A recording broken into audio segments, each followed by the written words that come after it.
नमस्कार दोस्तों, सत्य की खोज में आपका स्वागत है।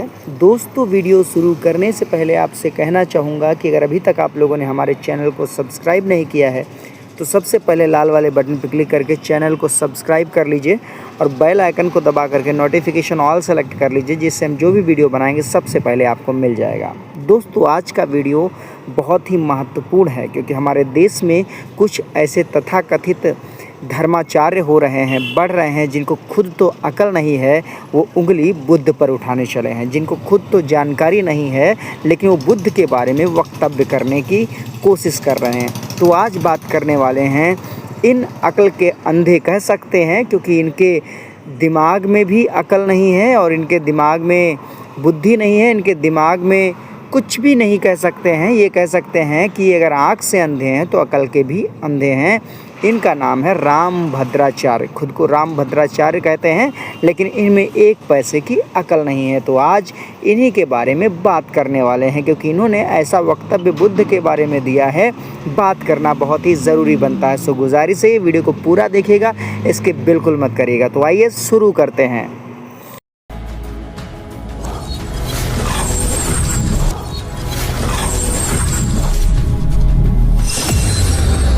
मैं हमेशा से ही कहता हूँ, ये भगवा रंग ओढ़े ये साधु संत नहीं हैं, ये बहुत बड़े आतंकवादी हैं, क्योंकि ये कभी संविधान के खिलाफ़, कभी संविधान निर्माता डॉक्टर भीमराव अंबेडकर के खिलाफ़, कहीं बुद्ध के खिलाफ़, कहीं कबीर के खिलाफ़, यहाँ पर जन्मे बड़े से बड़े महापुरुषों के खिलाफ़ कुछ न कुछ बोलते रहते हैं।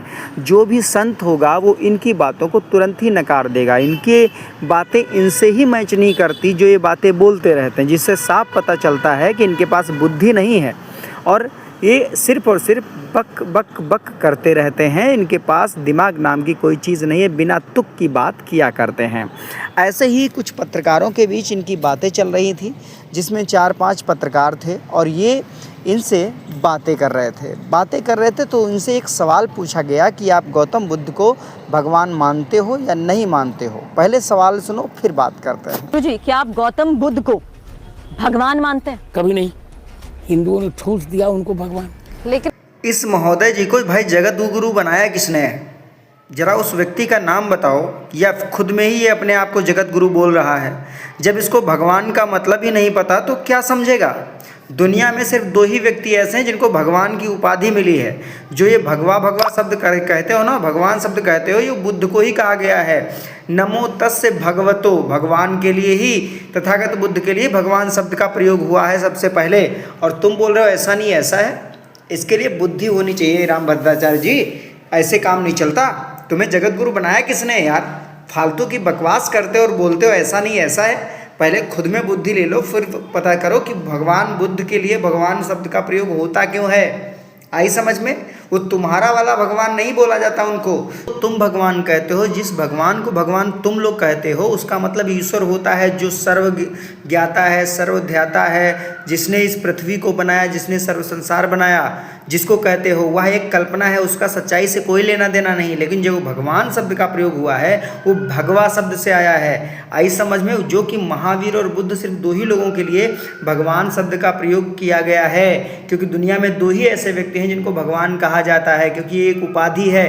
तुम जैसे लुच्चों की समझ में नहीं आएगी। तुमको पता नहीं जगत गुरु किसने बनाया, जो कि इस फालतू की बकवास करते हुए अकल 2 पैसे की धेले भर की अकल नहीं है यार। आज भी विश्व में भारत को गौतम बुद्ध के देश के नाम से पहचान मिलती है। गौतम बुद्ध नेपाल में जन्मे थे, भारत में नहीं जन्मे थे। अब इस अकल के अंधे को कोई समझाए कि जन्म कहीं भी हुआ हो, उसकी जन्मभूमि कहीं भी रही हो, लेकिन जहाँ का रहने वाला व्यक्ति है वही तो जाना जाएगा। वो भारतीय थे। मूल उस समय पर जम्बू द्वीप कहा जाता था। दूसरी चीज़ ये है कि जिस समय की बात कर रहा है कि उनका जन्म नेपाल में हुआ था, अरे भाई उस समय पर नेपाल था ही नहीं। आज उसे नेपाल कहा जाता है, लेकिन पहले पूरा जम्बू द्वीप था। तुमको अकल कब आएगी? जैसे कि तुम लोग विदेशी हो, तुम्हारा जन्म यहाँ हो गया तो खुद को अपना भारतीय समझने लगे हो। पहले ये पता करो तुम्हारी जड़ कहाँ की है भाई। तथागत बुद्ध की यानी गौतम बुद्ध की जड़ जो है वो भारत है, हमारा मूल निवासी भारत है, हमारा पूरा जम्बू द्वीप है भाई। आज उसको नेपाल कहा जाता है जहाँ उनका जन्म हुआ, लेकिन उससे पहले वो जम्बू द्वीप ही था ना। उससे पहले तो यहाँ पर कोई नेपाल नहीं था। तो पहले ये पता कर लो कि ये नेपाल कब बना है कब नहीं बना है। फालतू में आ जाते हो यार, ये है वो। पहले अकल ले लो फिर आके बात करो। आए बड़े जगत गुरु कहलाने वाले। और नेपाल की स्थिति आप देखी नहीं जो हो रही, कहना नहीं चाहिए। ये लो, अब इसका भी जिम्मेदार बुद्ध को ठहरा रहा है ये अंधा व्यक्ति। इसको शर्म तो आती नहीं है, पता नहीं इसको बुद्ध से चिढ़ किस बात की है। वो इसलिए चिढ़ते हैं ना क्योंकि बुद्ध सत्य की बात करते हैं और ये गधे कुछ भी बोल देते हैं, पाखंड भरी बातें कुछ भी बोल देते हैं, कुछ भी अगड़म बगड़म बोल देते हैं। लेकिन सोचने वाली बात यही है, बुद्ध इसीलिए इनको खटकते हैं क्योंकि उन्होंने हमेशा सत्य की बात करी है, उन्होंने एकता की बात करी है। और ये कहाँ जातिवाद मानने वाले लोग, इसीलिए बुद्ध से चिढ़ते हैं क्योंकि बुद्ध की आधी चीज़ें चुरा के बैठे हैं लोग। अरे पहले पता कर लो नेपाल की स्थिति क्यों है, किस लिए ऐसी स्थिति आई है। जानना बेचानना कुछ नहीं, बीच में बोल देना है बस। ये हमारे जो भगवान बुद्ध हैं वो बिहार में जन्मे थे। काश्यप बुद्ध उनका नाम था, काश्यप बुद्ध नाम था। वो ब्राह्मण थे, ब्रह्मचारी भी थे, वो राज परिवार से नहीं आए थे। और उन्होंने वेदों की निंदा नहीं की, वेदों को असुरों से हटाकर अधिकारियों को दे दिया। हाँ, अब एक और नई कहानी सुनो। इसका कहने का मतलब ये है कि जो दूसरे बुद्ध हुए जिनको कश्यप बुद्ध कहा जाता है, वो काश्यप बुद्ध जो बिहार में जन्मे हैं और वो जो ब्राह्मण हुआ करते थे, उन्होंने वेद युक्त बात करी और उन्होंने असुरों के हाथ से लेकर के वेदों के अधिकारियों को वेद दे दिए। उस समय पर क्या वेद हुआ करते थे, इन महोदय जी को कोई समझाए कि सबसे पुरानी अगर वेद की लिखी हुई किताब मिली है तो 1400 ईस्वी की मिली है। इनको कोई समझाए, इनके कोई बुद्धि में दिमाग डाले कि वेद हैं कब के।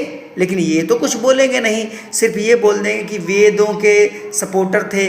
कश्यप बुद्ध जो हैं उनके बारे में पहले पता करो। बोलते हैं कि ब्राह्मण थे, क्या उस समय पर हमारे देश में ब्राह्मण व्यवस्था थी, जातिवाद था?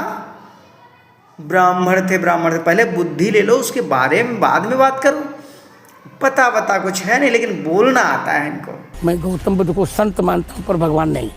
लेकिन पूरी दुनिया इसे बुद्ध की धरती अगर कहती है तो अच्छा आपको लगता है अच्छा, कि अच्छा नहीं, इस पहचान से आपको आपत्ति है? नहीं, कोई आपत्ति।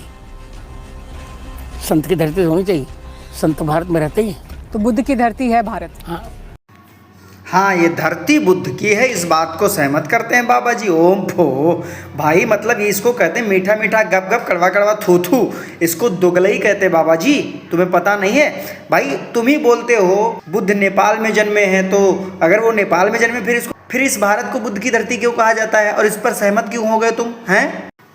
अरे बाबा जी, तुम भी बहुत अच्छे से जानते हो कि जब बाहर बताया जाता है, हमारे पीएम महोदय जी बताते हैं कि हम बुद्ध की धरती से आए हैं, तो फंडिंग अच्छी मिलती है, जिससे तुम्हारी रोजी रोटी, तुम्हारे पेट भरे जाते हैं। आई समझ में ना? इस बात में तो होशियार हो बाबा जी, फ्री की खाने की आदत जो पड़ी है तुम्हें। वाह भाई वाह, दोगले इंसान। क्योंकि जन्म तो नेपाल में थे वो। लेकिन आप अलग अलग बात करें कि जो नेपाल में जन्मे वो अलग और जो भारत में जन्मे वो अलग। आप नहीं समझ रही हैं जी। जो का भी निधन भारत में हुआ। हाँ, निधन भारत में हुआ, वहाँ कौशाम्बी। ये खुद को ज्ञानी बोलता है, जगत गुरु बोलता है, इसको खुद ही पता नहीं है कि गौतम बुद्ध का परिनिर्वाण कहाँ हुआ था। कौशाम्बी बात कर रहा है? अरे कुशीनगर में उनका महापरिनिर्वाण हुआ था। पहले अकल ले ले, उसके बाद में आकर के यहाँ पर ज्ञान दे। जिनको तू ज्ञान देता होगा, जिनके बारे में ज्ञान देता हो, उनको दे जा करके। जिस बारे में तुझे कोई जानकारी नहीं, उस बारे में तुझे बोलना ही नहीं चाहिए। फिजूल में मुझसे ऐसी बातें करवा रहा है? खैर दोस्तों, बस इतना ही। आप लोग क्या कहना चाहते हैं इसके बारे में कमेंट बॉक्स में जरूर बताइएगा। कितना ये झूठ बोलता है, क्या करता है। ऐसी वीडियो पाने के लिए हमारे चैनल को तुरंत सब्सक्राइब कर लीजिए, और अगर हमारे चैनल को बचाना चाहते हैं तो हमें जरूर फाइनेंशियली सपोर्ट करिएगा। मिलते हैं अगले वीडियो में, तब तक के लिए नमस्कार।